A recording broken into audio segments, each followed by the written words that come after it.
कल तक जो लोग सोनम वांगचुक को डील करने वाला, सौदा करने वाला, समझौता करने वाला बता रहे थे, उन लोगों को अस्पताल से बाहर आते ही सोनम वांगचुक ने एक कड़ा संदेश, एक पैगाम भेजा है। दरअसल उन्होंने उन लोगों को जो उन पर इल्ज़ाम लगा रहे थे कि सरकार के साथ उन्होंने डील कर ली है, क्योंकि आप सभी को मालूम है कि अनशन उन्होंने जेपी नड्डा के हाथ से तोड़ा और उसके बाद तरह तरह के राजनीतिक गलियारों में इल्ज़ाम लगने लगे और इन्हीं में से एक बड़ा इल्ज़ाम ये था कि सरकार के साथ उन्होंने डील कर ली है। तो ऐसे लोगों को नीच किस्म का बताते हुए उन्होंने कहा कि उन्हें नहीं पता था कि मेरी हालत अस्पताल में कैदी जैसी थी, ना कमरे से बाहर जाने की इजाज़त थी, ना किसी को मिलने की इजाज़त थी, और पिछले 26 दिनों से जो मैं भूख हड़ताल पर बैठा हुआ था उसकी वजह से मेरी जो हालत हुई, मेरे जो मसल्स टीयर हुए, उसके बाद जो इंटरनल ऑर्गन्स पर जो असर पड़ रहा था, उसकी वजह से मैं अनशन तोड़ना चाहता था, लेकिन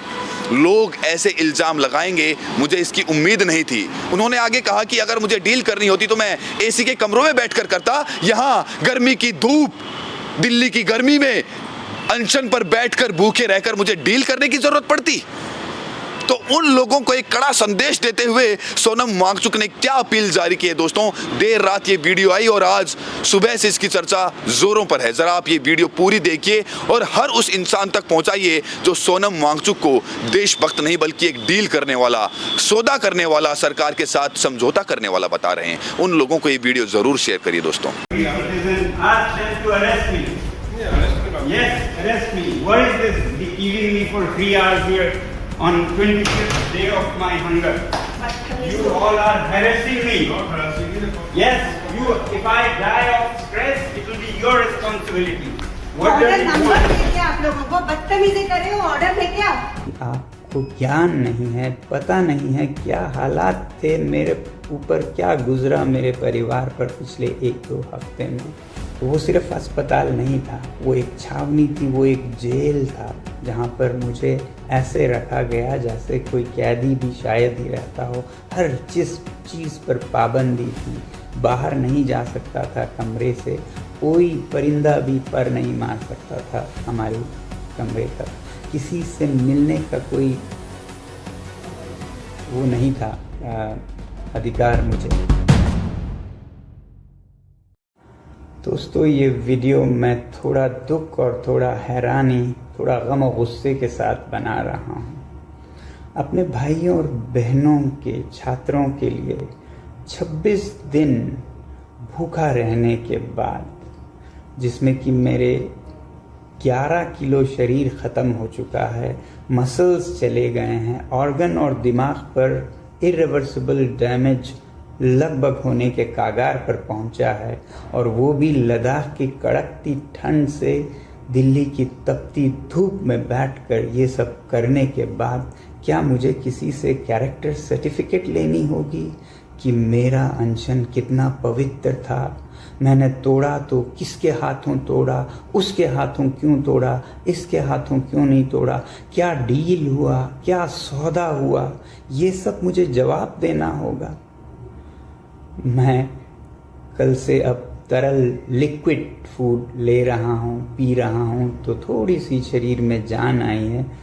बदकिस्मती से वो जान मुझे इसमें देनी पड़ रही है, दुख के साथ कह रहा हूँ। मगर सुबह से मुझे बहुत से लोग फ़ोन करके या पोस्ट दिखाकर कह रहे हैं कि आप पर बहुत सवाल उठाए जा रहे हैं, आपने इनसे क्यों अनशन तोड़वाया, केंद्रीय मंत्रियों से क्यों नहीं तोड़वाया, किसी और से क्यों नहीं तोड़वाया, क्या डील हुआ है, सौदा हुआ है, ये सब मुझे जवाब देना होगा। अगर सौदा करना होता, डील करना होता तो क्या 26 दिन भूखे रहना पड़ता है? कितनों ने डील किए हैं, आपने देखा होगा। क्या वो इस तरह से डील करते हैं? क्या मैं आलीशान एयर कंडीशन कमरे में बैठ के डील सौदा नहीं कर सकता था? मुझे यहाँ दिल्ली की गर्मी में बाहर रोड साइड पर बैठकर डील करना पड़ता। धिक्कार है ऐसे देश पर जिसमें ऐसे दिमागों की उपज होती है, जिसमें से ऐसे नीच ख्यालात निकलते हैं।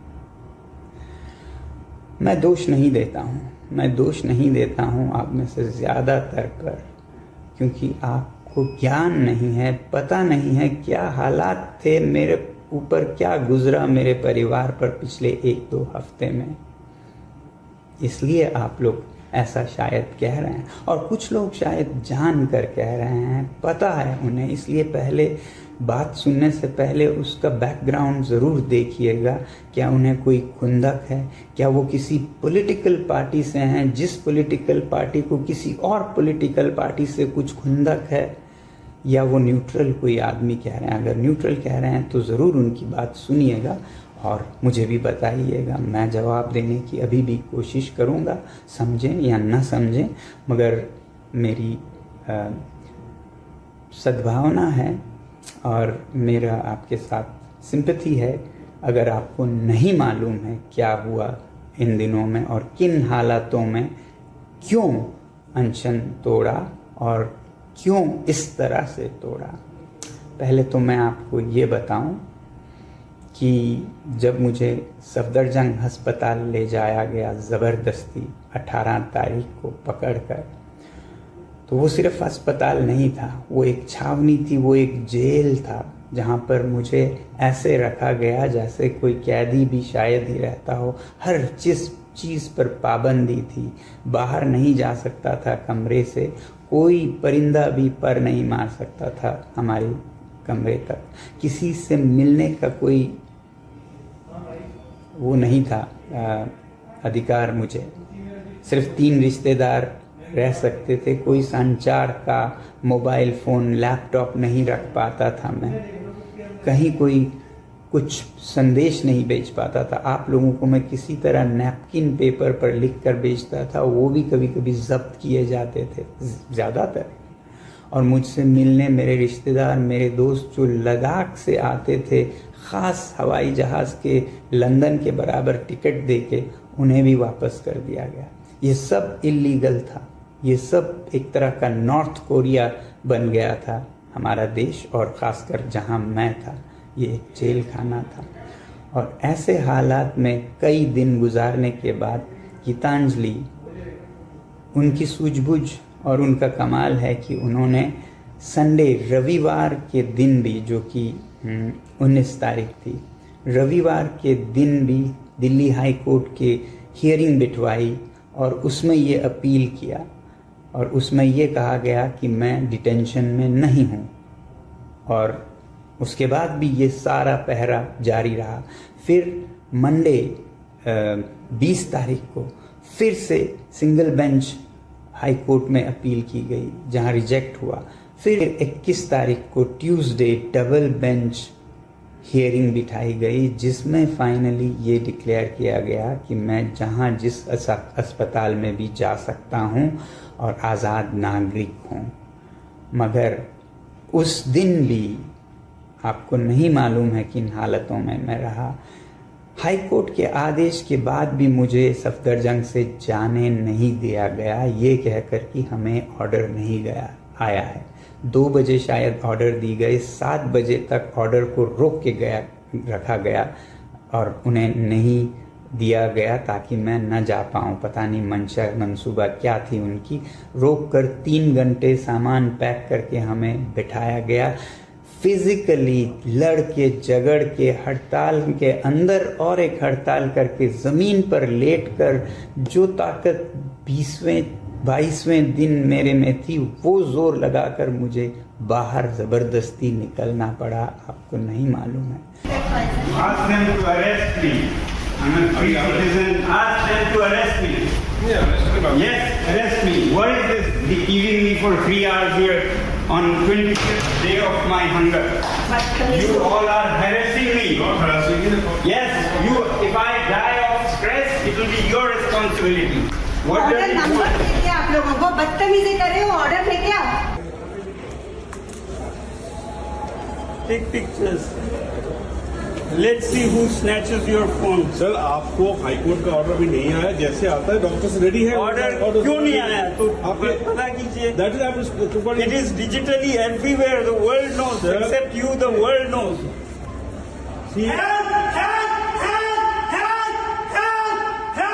मैंने भी ये वीडियोस जारी नहीं किए, ये सोचकर कि किसी मासूम, तो क्या कहूँ, हेल्पलेस पुलिस अधिकारी के चेहरे आ जाएं, उनके नौकरी पर बात वक्त आ जाए इसलिए नहीं रिलीज़ किया। अब ये बात आई है तो मैं कुछ अंश दिखाऊंगा। ये वीडियोस भी बाहर ना जाएं, इस पर हमारे फ़ोन पर छीना झपटी हुई, तोड़ फोड़ हुआ और हमने किसी भी तरह ये वीडियोस रखे, मगर मैं रिलीज़ नहीं कर रहा हूँ। छोटा आपको एक नमूना दिखाऊंगा। ऐसे हालात से हम गए मेदांता हॉस्पिटल गुड़गांव में। हमने सोचा अब हम नागरिक, आज़ाद नागरिक हैं, यहाँ पर आज़ादी होगी, मगर नहीं। हमें बाद में पता चला यहाँ भी वैसी ही छावनी बनाई गई। यहाँ भी बाहर 5-10 पुलिसकर्मी, नीचे 200-300 पुलिसकर्मियों के दस्ते, पूरा हॉस्पिटल एक तरह का छावनी, कैंप मिलिट्री बना दिया गया। किसी को मुझसे यहाँ भी मिलने नहीं दिया गया। बाहर जाने पे पाबंदी, हर चीज़ पे पाबंदी लगाई गई। ऐसा मेरे साथ ट्रीटमेंट किया गया। अभी भी हो रहा है, अभी भी हो रहा है। आप लोग आके देखिएगा, बहुतों में आप लोगों ने देखा है। तो 21 तारीख को, ट्यूसडे को, ऑर्डर के बाद रात को मैं यहाँ गुड़गांव के हॉस्पिटल, वेदांता हॉस्पिटल में पहुँचा और उसी रात, देर रात, केंद्रीय मंत्री जेपी नड्डा जी और जितेंद्र सिंह जी आए। मुझे बताया गया इस एजेंसी के अफसरों ने कि वो आ रहे हैं कुछ बात करने, और फिर आए और उन्होंने कहा कि आप अनशन तोड़िएगा, हम चाहते हैं अनशन आपका न रहे, वगैरह वगैरह। मैंने उन्हें कहा कि मैं यूं ही तोड़ने के लिए तो बैठा नहीं हूं, शर्तें होंगी, उनको आप माने तो मैं अनशन तोड़ भी दूंगा। तो शर्तें पूछी गई हमसे। मैंने कहा accountability in education, education minister का रेजिग्नेशन। वैसे ही मैंने कहा जो छात्र हैं सुसाइड विक्टिम्स, उनको कॉम्पनसेशन दिया जाए। पार्लियामेंट में इस इशू पर और अकाउंटेबिलिटी पर पूरा बहस किया जाए। और एक नया हमने जोड़ा, जो भी छात्र सीजेपी के और बाकी उनके लीडरशिप जिन्होंने प्रदर्शन किया है पीसफुली जंतर मंतर पर, और फिर 20 मार्च को संसद मार्च किया, उनमें से किसी पर भी कोई कानूनी कार्रवाई नहीं किए जाएंगे, एफआईआर नहीं किए जाएंगे, तब मैं ये अनशन तोड़ूंगा। तो उन्होंने 1-2 को तो मानने की रजामंदी जाहिर की, 2-3 पर वो पूछ के बताएंगे ऐसा कहा, और फिर वो चले गए। अगले दिन शायद वो आएंगे, ऐसा मुझे बताया गया था कि आप तोड़िएगा, हम इस पे बात करके आएंगे और हाँ, हम आपको अनशन तोड़वाएंगे। मगर मैं नहीं चाहता था कि मैं अनशन उनके हाथों तोड़ूं, केंद्रीय मंत्रियों के हाथों। इसीलिए मैंने मांग की कि जो हमारे अलग अलग दलों के, राजनीतिक दलों के सांसद हैं, वो सब जितने आ सकें आएं, और फिर हमारे छात्र नेता सीजेपी के आएं, और लद्दाख के जो नेता लद्दाख से यहाँ आए थे वो आएं, और उन सब के उपस्थिति में मैं अनशन तोड़ूं। अगले दिन मैंने इसके लिए उम्मीद की और आए भी लोग यहाँ पर। मगर अगले दिन सांसद आए कोई 15 से 20, उन्हें किसी को अंदर नहीं आने दिया गया। बाहर गेट पर खड़ा कर 3-3, 4-4 घंटे इंतज़ार करवाया गया। सीजेपी के हमारे छात्राएं आई थी, उनको भी रोक कर रखा गया। लद्दाख के नेताओं को तो पूरा आधा दिन इंतज़ार करवा के शाम को खाली हाथ लौटा दिया गया। इस तरह से उन पर क्रूरता से व्यवहार किया गया। मुझसे, एक आज़ाद नागरिक से, जिसे दिल्ली हाई कोर्ट ने आज़ाद डिक्लेयर किया था, उससे मिलने तक नहीं दिया गया। अब हम इस पर कंटेम्प्ट ऑफ कोर्ट का कार्यवाही शुरू करने की सोच रहे हैं। अगर कोर्ट ने हमें कहा कि हम जहां चाहें जा सकते हैं, मिल सकते हैं, तो किसने और क्यों ऐसे लोगों को रोका है? तो पूरा दिन जो 22 तारीख का था वो इसी में चला गया। और जो केंद्रीय मंत्री थे वो तो आए नहीं, वो अपने मीटिंग्स करते रहे। हाँ, उन्होंने एजेंसीज के ज़रिए मुझसे हम ये मानेंगे, ये नहीं मानेंगे, ये नेगोशिएशन पूरा दिन चलता रहा, अगले दिन तक भी, जिसमें वो इस्तीफ़ा राज़ीनामा जो धर्मेंद्र प्रधान जी का है उस पर तो वो टाइम लेना चाहते थे, अभी हम नहीं कह पाते हैं वगैरह वगैरह। कॉम्पनसेशन का उन्हें समस्या नहीं था, पार्लियामेंट में डिस्कशन पे कोई समस्या नहीं थी, मगर जो छात्रों पर कानूनी कार्रवाई नहीं होगी उस पर उन्हें बहुत एतराज़ था। और मैंने कहा इसके बिना मैं अनशन बिल्कुल नहीं तोड़ूंगा, मैं अनशन तोड़ के चला जाऊं और जो छात्र हैं उन पर एफआईआर लगे, सालों साल उन्हें कोर्ट कचहरी में, जेल में, एनएसए में जाना पड़े। मुझे पता है लद्दाख में 24 सितंबर के बाद लगभग 80 नौजवानों पर क्या क्या गुजरी हैं। मैं नहीं चाहता था कि यही यहाँ के सीजेपी के लीडर्स और छात्रों पर, वॉलंटियर्स पर हो, तो मैं उस पर अड़ा रहा कि इसके बिना मैं बिल्कुल अनशन नहीं तोड़ूंगा, चाहे मैं हफ्ता यहाँ पड़ा रहूँ। फिर आखिर उन्होंने कहा ये हम करेंगे मगर रिटन में नहीं दे सकते हैं, हम वर्बली कहेंगे। मैंने लॉयर्स से कंसल्ट किया, दिल्ली के नामी लॉयर्स, वकीलों से। उन्होंने भी कहा कि ये लिखित में तो कभी नहीं देगी सरकार, मगर हाँ वर्बल हो सकता है। मैंने नहीं माना, मैंने कहा जब तक लिखित में नहीं होगा मुझे कोई जल्दी नहीं है, मैं पड़ा रहूँगा भूखा, आप जाइए।